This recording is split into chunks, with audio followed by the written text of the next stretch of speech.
Sabe o que é realmente intrigante?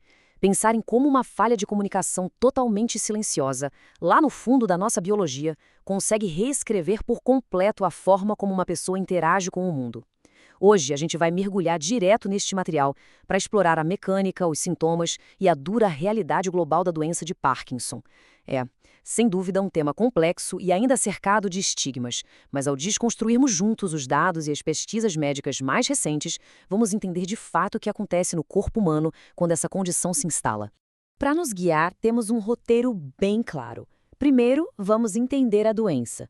Depois, explorar o que é visível e invisível, dar uma olhada dentro do cérebro, analisar as abordagens de tratamento e, para fechar, discutir o impacto global e humano. Então, começando pela primeira parte, compreendendo a doença de Parkinson e o alcance dessa condição. 8,5 milhões. Esse número chama muito a atenção, não é mesmo?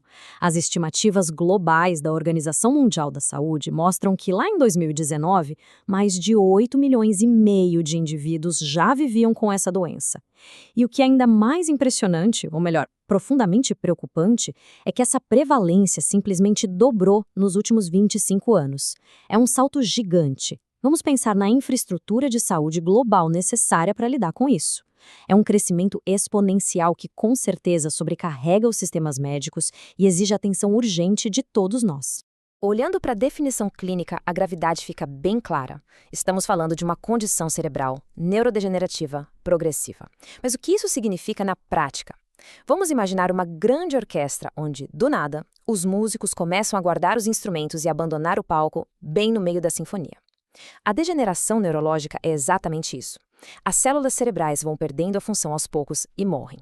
E o ponto mais crucial e triste aqui é que, como não há cura atualmente, a música vai ficando cada vez mais descoordenada. Os problemas de movimento, sono e saúde mental tendem a piorar continuamente ao longo do tempo. Avançando para a parte 2, o visível e o invisível, e principalmente o que existe além do tremor. É super importante a gente quebrar aquele mito antigo de que o Parkinson se resume a um tremor nas mãos. Existe uma dualidade muito forte aqui. De um lado, temos os sintomas motores, que é o que o mundo percebe logo de cara. O tremor, a lentidão contínua, a rigidez que transforma tarefas simples num desafio enorme. Mas, por outro lado, há uma realidade oculta e igualmente debilitante. Sintomas invisíveis, como um declínio cognitivo implacável, depressão profunda, distúrbios severos do sono e até mesmo a perda total do olfato, carregam um peso imenso. Eles acabam com a qualidade de vida nos bastidores, muitas vezes bem antes dos desafios físicos aparecerem. E essa progressão mostra de forma brilhante a visão externa da doença. Dá para notar como os sintomas motores se manifestam fisicamente em uma caminhada que se torna cada vez mais instável. Ocorre um encurvamento gradativo da postura e uma lentidão muito evidente. Essa dificuldade extrema de iniciar e manter a fluidez do movimento é conhecida clinicamente como bradicinesia. É literalmente o corpo lutando contra si mesmo para conseguir dar o próximo passo, perdendo aquele ritmo natural que a imensa maioria da gente tem como garantido. Agora, o que a ciência vem descobrindo sobre os sinais de alerta ocultos é absolutamente fascinante. Os pesquisadores já sabem que coisas que parecem não ter nada a ver, como a perda de olfato ou uma constipação severa, podem aparecer uma década inteira antes daquele primeiro tremor visível. E por que isso importa tanto? Bom, mapear esses sinais iniciais fornece à medicina uma janela de oportunidade incrível. O grande objetivo da neurologia moderna hoje é justamente desenvolver terapias neuroprotetoras para atuar nessa fase silenciosa.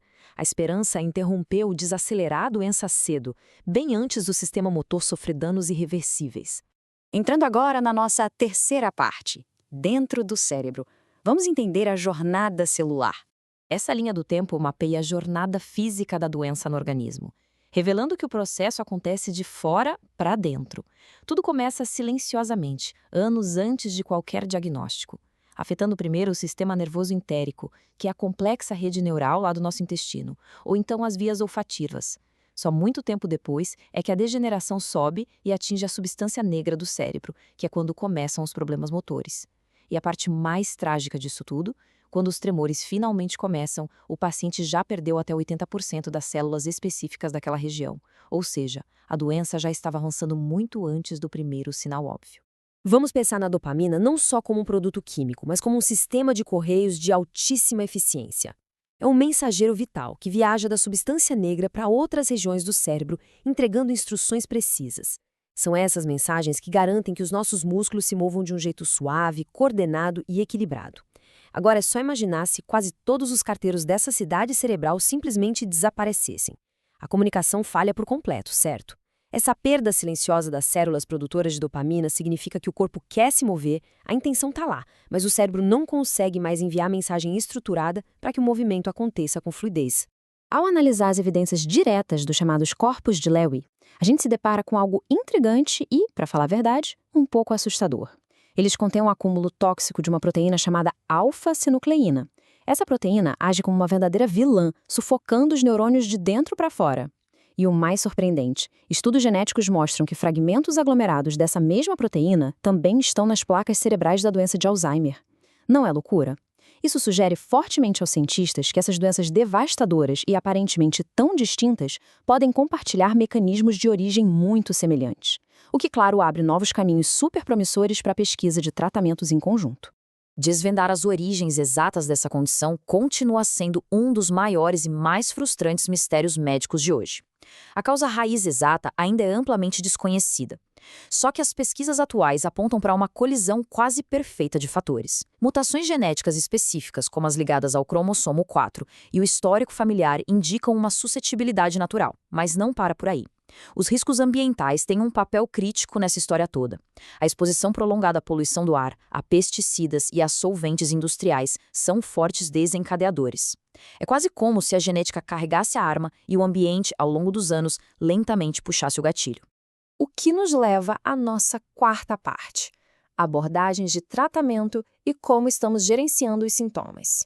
Mesmo com a cura sendo um horizonte ainda distante, a medicina construiu uma abordagem super forte baseada em 3 pilares. O primeiro é a medicação, como a levodopa, que trabalha duro para repor os níveis de dopamina perdidos. Mas o remédio sozinho não faz milagre, não é mesmo? O que ele faz é abrir caminho para o segundo passo, que é a reabilitação física. Uma fisioterapia intensa e o treinamento de marcha são vitais para preservar a mobilidade diária. E quando os remédios começam a perder eficácia, a gente avança para o terceiro passo. Procedimentos cirúrgicos, como a estimulação cerebral profunda, enviam pulsos elétricos para áreas específicas. Funciona quase como um marca-passo cerebral, focado em recuperar parte daquele controle motor que se perdeu. O problema é que toda essa genialidade médica muitas vezes esbarra de frente em um muro gigantesco de desigualdade socioeconômica. Existe uma lacuna de tratamento profunda e inaceitável pelo mundo.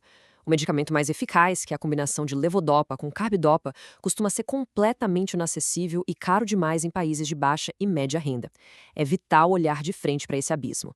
A falta de acesso a tratamentos básicos transforma uma doença que seria clinicamente gerenciável por vários anos em uma sentença de incapacidade rápida e devastadora para populações inteiras nos países em desenvolvimento.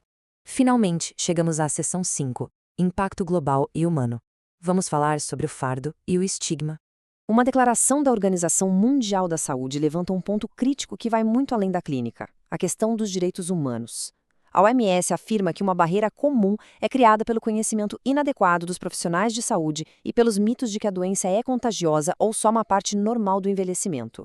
Dá para imaginar o isolamento social extremo que um paciente sofre quando, devido à fala arrastada e à caminhada instável, é confundido nas ruas com alguém embriagado?